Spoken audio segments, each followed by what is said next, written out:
આજ રોજ આ નવું જનરલ બોર્ડ અટલ બિહારી વાજપેયી સભાગૃહમાં પ્રથમ વખત જનરલ બોર્ડને સભાગૃહમાં તમામ પત્રકારો મિત્રો કોર્પોરેટરશ્રીઓ કમિશનરશ્રી એનું સ્વાગત કરું છું.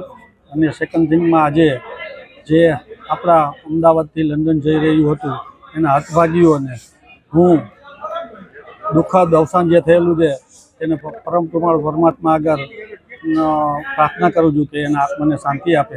અને આજે 6 એજન્ડા હતા અને પ્રશ્નોત્તરી હતી. એમાં એજન્ડા આઇટમ નંબર 1માં 19/2/2025ની મિટિંગની મિનિટ્સને બહાલી આપેલ છે. એજન્ડાના આઇટમ નંબર 2માં ઓફિસ સ્ટાફ સિલેક્શન કમિટી ઠરાવ નંબર 3માં ભલામણ અનન્ય આસિસ્ટન્ટ કમિશનરની જગ્યામાં જિજ્ઞેશભાઈ નિર્મળને બઢતી આપવામાં આવેલ છે. એજન્ડા આઇટમ નંબર 3માં ઓફિસર સ્ટાફ સિલેક્શન કમિટી ઠરાવ નંબર 4 19/6/2025ની ભલામણ અનન્ય આસિસ્ટન્ટ કમિશનર વહીવટની જગ્યા ઉપર મુકેશભાઈ વરવણાને પણ બઢતી આપવામાં આવેલી છે.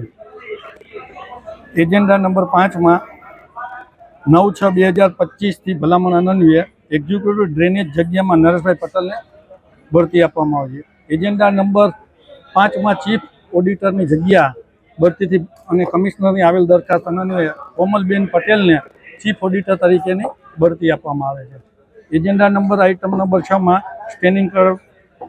સ્ટેન્ડિંગ કમિટીના ઠરાવ મુજબ 11/04/1/5/2025ની ભલામણ અનુસાર જામનગર શહેરના સમાણા રોડ ઉપર બ્રિજ રોડ ઉપર રેસિડન્સ 1133 પૈકી એકમાં સર્વે નંબર 924ને જોડતો બ્રિજ રંગમતી નદી ઉપર સ્વખર્ચે બનાવવા બહાલી આપવામાં આવે છે.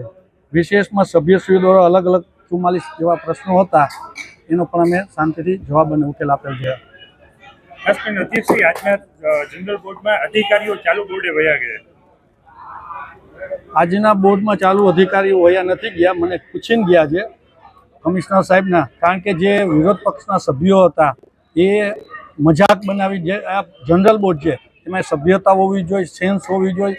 એ સેન્સ અને ગમે ત્યારે ગમે તેને વ્યક્તિગત અધિકારી હોય, ડિપાર્ટમેન્ટના કોઈ અધિકારી હોય, કમિશનરશ્રી હોય, ડેપ્યુટી કમિશનર હોય, સિટી એન્જિનિયર, જાની સાહેબ, ગમે વ્યક્તિગત ટાર્ગેટ બનાવવો, વ્યક્તિગત લાંછન લગાવવું અને જે અશોભનીય શબ્દ કાઢવા એ અયોગ્ય કહેવાય. એટલે એના માટે થઈ અને આ બોર્ડ અમે દરખાસ્ત કરેલું હતું. મારી રજા લઈને જ ગયા છે.